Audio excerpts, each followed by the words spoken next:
Football Sports Podcast. Yeah, man. Let's get it in, man. We in here. I want to start real quick. I don't know if you've seen this article that came out. I seen somebody posted up on Twitter yesterday from Bleeding Green Nation, Hmm. and he was talking about the Washington. I think the article is like they invest in a lot of old players. Okay. Did you see that? Nah, I didn't catch that Okay. one. Oh, damn, you ain't see that. Okay. Well, he was Nah. pretty much saying like they signing like you got like 12 or 13 players that's 30 plus. People are out of and it's obviously the Eagles website. And So he they gonna said, fuck with us. yeah. And I seen it yesterday. I was just reading through it. I thought it'd be a good, topic. I'm not sure of the players that you guys signed or re-signed. And they will also like criticize you guys for not re-signing Terry, which I'm thinking is gonna come soon. But Yeah. what do you think about that? Let me see if I can find the actual article where you talk about it real quick. Yeah. All right. So I'll take it from the back and take it to the front. So as far as extending Terry, that's happening. That's a foregone conclusion. Our brother deserves 30 something million a year. I think 32, 33 million a year. He's well deserving of 3 years, 100 something $1 million. Right. He deserves it. That man is the cornerstone of our franchise. He deserves to retire there. He's been through so much shit, and he's represented this franchise better than any athlete I could say since Daryl Green probably really has. He deserves to be there, and he's gonna be there. Why they're taking so long? I don't know. I don't know. It boggles my mind to be honest with you, because I honestly rather had. I know they restructured Deebo to give him some extra dollars, and that got him in the door. And he finally talked to the media and things like that. I don't think he had any guaranteed money on his contract. He wanted a couple of dollars, so they gave it to him, which is cool. Like cool. But yo, take care of your man. I think they will. I hope it doesn't go into like June or July. Terry's not the type of dude to hold out. He's too respectable for that, so he'll be there. But get that man his money and give it to him sooner than later because he deserves that shit. So as far as that goes, yeah, he's getting his money. I think he should get it sooner than later. As far as the influx of old people, what I would say is this. Because I think free agency wasn't what everybody thought it was. Like free agency wasn't all it was cracked up to be. It was garbage, Yeah. straight garbage. And because we had a lot of people on 1 years last year, I think we kind of went to the same approach of kind of doing 1 years this year, understanding that we're going to filter in from last year's draft to bring some of last year's draft that were kind of redshirted last year into this year's roster, and then do the same thing with this year's draft and then flux them within next year's roster, because there's not a lot of. I think we signed Kinlaw to a 3-year deal, and I think my guy Mike, I think his name is Mike. Forgot his name. The safety we just picked up out of New Orleans. He got him on a 2-year deal. Outside of that, everything's 1 year. Everything's 1 year. So everything is voidable for next year. And I think we're trying to bring in a draft. I think you would have seen a lot more extended contracts if there was a little more talent in free agency. So, I mean, that's where I'm sitting. It's not ideal, but I do like the pieces that we got. It is a nice mixture of veteran and youth. A little more on the veteran than youth, but I'm not mad at it. It's not 35, 36. It's more like 29, 30, 31. So I'm not tripping too bad right now. I think the other thing he was saying in an article, I can't even bring it up. It's weird. It's saying connection's not secure on both computers. I Mm, don't know why he's saying that, but I'm not yeah. gonna mess around with it. But I can remember he was saying like y'all traded away a lot of draft picks, and I think I don't know if this number is correct. He said they got like 5 draft picks in the next 2 drafts. I don't think that sounds right.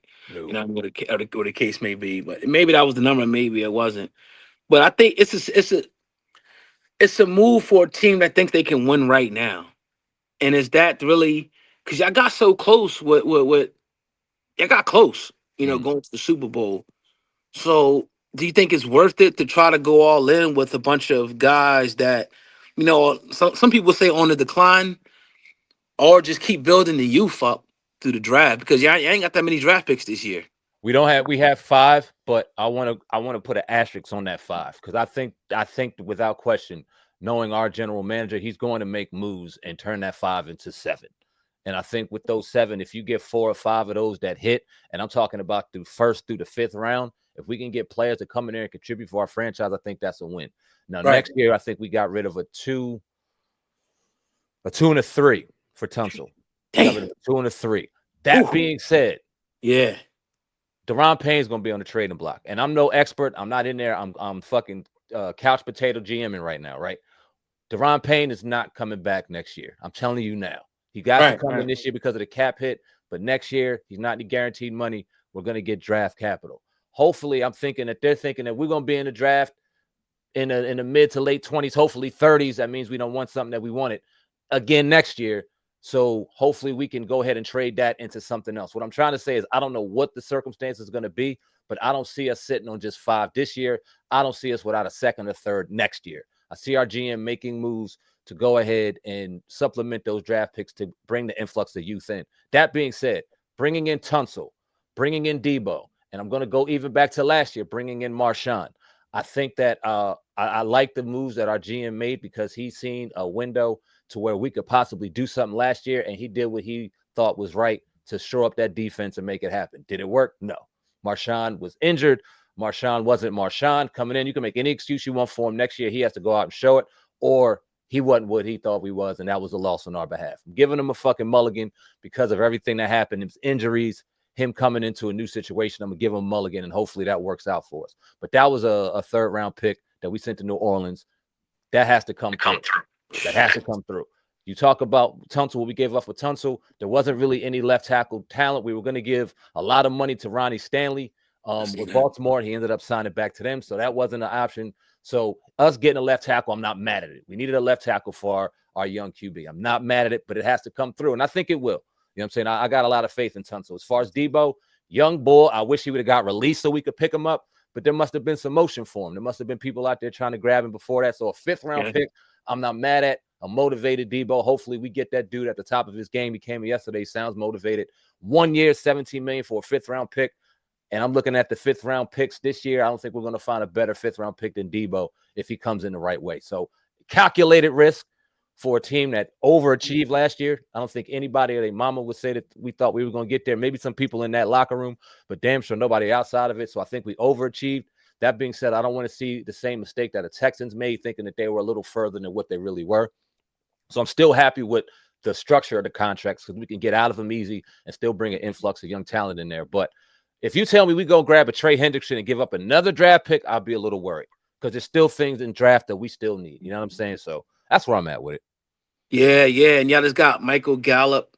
I'm like, wow. What do you think about that? I'm like, oh man, like he was out for a year. He was good when he was in Dallas or whatever. But how do you feel about Michael Gallup, man? I don't think much about it, to be honest with you. I think that, when I first seen it, I'm like, all right, this is one of the 90 roster spots. He's gonna get cut second, third week of July, and we're gonna keep it moving. And I still may think that. I still think that we may think that. I think this is a lottery ticket. Either he does great and we surprise people and we paid him the league minimum, or we cut him after July or August. That's a wait and see for me. That didn't make me move at all. I saw that I just kept moving. I was like, oh shit. All right, hopefully he's just part of the 90-man roster. We can see if he has any juice left, and if we don't, we can cut his ass. And that's where I'm at on Michael Gallup. Would a Amari Cooper or a Stephon Diggs be a sexier name? Yeah. If we won't go that route, then yeah, bring me Amari Cooper. You know what I'm saying? I'll take him over fucking Michael Gallup right now. But I don't know. We'll see what happens with him. For me, it just from the outside looking in, it just seems like to me that y'all could have made, more decisions for the future. Like, all right, Debo, you could have had Metcalf. You know what I mean? Way better player. Definitely could have had him. If you're giving up draft capital, it probably wouldn't have been. You gave up way more. For him. Kinlaw, and again, this is just me being devil's advocate. Yeah, You do know you what I think? mean? Because they could turn out to be great. Never know. Signings. Right. But Kinlaw, who else did y'all bring in? Tunsil, which I think you can't really say nothing about that. Y'all needed a left tackle. We talked about that. Yeah. We'll see how it goes. Guy that's great. You know what I mean? A great pass protector. You know what I mean? People criticize the age. I don't think that's an issue. Lane Johnson's like 34, still playing like an all pro. He got to take care of it. If he takes care of himself, then he can make it to 35, 36 like your Lanes and your Trents and things like that. He got to take care of himself. Right. And I see y'all also, beefing up, but I just think the fans, in my opinion, from what I've been seeing, they kind of want to see this big draft influx, like continue to build through the draft. And I think that's the issue from just the outside looking in. They feel like, like the article was saying, like a bunch of old 30 plus players, because in the NFL, 30 plus is looked down upon, Right. like they're going to be on their decline. Right. Even bringing like a Zach Ertz back, which may be good for leadership. Who else? Y'all brought a few players back, Bobby as well. Wagner. Bobby Wagner. Yeah. Guys is good for leadership. but at some point they're gonna fall off the cliff. I mean, that's just the way a lot of teams look at it. And Right. hopefully, it's not this year. You know. Right. And they only on 1 years. So God forbid it is this year, they're going after this. And they didn't sign for much money. And in Bobby's case, we got two young linebackers that are ready to take the charge. Hopefully, week 7, week 8, we start seeing a little more Dominique Hampton. Remember that name. We start seeing a little more Jordan McGee. Remember that name. And they start kind of taking over a little bit more for Bobby Wagner, because those are the eventual replacements for Bobby Wagner. Now, as far as Zach Ertz, we got Ben Sinnott. He's more like an H-back. He's not going to be out there routing people up. So we do need a Zach Ertz replacement. We just signed my man John Bates back. He's probably one of the best blocking tight ends. He still hasn't evolved as a pass-catching tight end. Right. He's not a Zach Ertz. So I'm not mad at the Ertz signing because we don't have a replacement for Ertz. We still need one, as crazy as that sounds. So, and I don't think we're getting it this year. I don't think in the draft we don't got enough yet. Unless we're going to grab 2 or 3 more picks, somehow, some way, I don't see us getting a tight end in this draft. So next year, we're going to be looking for a tight end. Bet your damn dollar on that. But as far as Bobby, I think we got replacements. We got a lot of young replacements. We just got to see what they can do. And hopefully we developing them right so that we can start to see that. Yeah, no, I definitely had to ask you about that because No, that's fair, man. I seen that article and I'm just like, and again, like you said, it might turn out well, for y'all. You never know. You know what I'm saying? But that's all I had on that. I'm not sitting here March 17th and saying we primed and ready to go win the Super Bowl right now, because Right. I don't believe that. We still don't have any type of pass rush whatsoever. We still don't know what's going to happen with the cornerback position. We got a couple good cornerback pieces, but they're a little longer in the tooth than I would like to see. I think we need to bring in a young corner, and then we still need a couple more pieces. So it just, you don't know how this team's going to gel compared to last year. Still all too early to tell. So I'm not getting too up or too down. I'm just waiting to see. Yeah, it's gonna be very interesting. You know what I mean? Definitely for sure. You got something else, or Real quick, I know because I got to grab my daughter too, but I'm not tripping. all right? Real Yeah. quick, I know we didn't talk about it, but I want to get your thoughts on it real quick. LeBron and Stephen A. I mean, they've been going at it for the last couple of weeks, and we've seen the whole situation that happened in LA at the Staples Center. Whose side were you on in that situation? Were you on LeBron's side or Stephen A.'s side when you looked at that situation? Never talked to you about it. I kind of feel them both. I don't have a problem with LeBron checking him. You know what I mean? Because I might do the same thing. Even though the truth, he's saying the truth about Bronny though. Right. But maybe he's taking that shit personal as a father would. It's like if you're gonna talk shit about, it's like even some of these Eagles beat writers. It's like if I was some of these players, man, I'll step into their face. I mean, Joel Embiid did to the guy Marcus Hayes. Right. He was putting like information out there about him, and if you say something about me that's off, I'm going to step to you. Word. You know what I mean? So I feel it like that. Now Stephen A. Smith's getting all crazy now, talking this, talking that. He ain't do nothing when he was in his face. Hell no. But he couldn't do it because of Disney and this and his bosses. But now you're on podcast talking all crazy. Reckless. You know what I mean? And, but in LeBron's case, it's like, yo, let him grow. Like we all know he ain't that. He's living in the shadow of his daddy. He ain't his daddy. Nah. But maybe he can grow into that. Who knows? Right. I mean, he's 6'2". I see a lot of negative stuff about Bronny out there. They got whole channels like devoted to him, like bricking and laying up the, airball and everything. It's crazy, man. Yeah. So I see it from both ways. I ain't gonna lie. Yeah, I understand it from both ways too. You gotta let sports people do their job, but at the same time, a lot of these sports people nowadays have really, this particular effed up the game of basketball, because it's just, I don't think it was fair to put LeBron up against Jordan so early on in his career. They automatically, I mean, he didn't help himself putting number 23 on and saying the things that he said as a young boy. He didn't help himself in that. But at the same time, it's like, damn, you put this dude on a pedestal that no other person has ever been put on, and he could never live up to the expectation. And now he's bringing his son up. And yes, nepotism was involved. I got her. Nepotism was involved in the situation. And yeah, maybe he could have handled it different.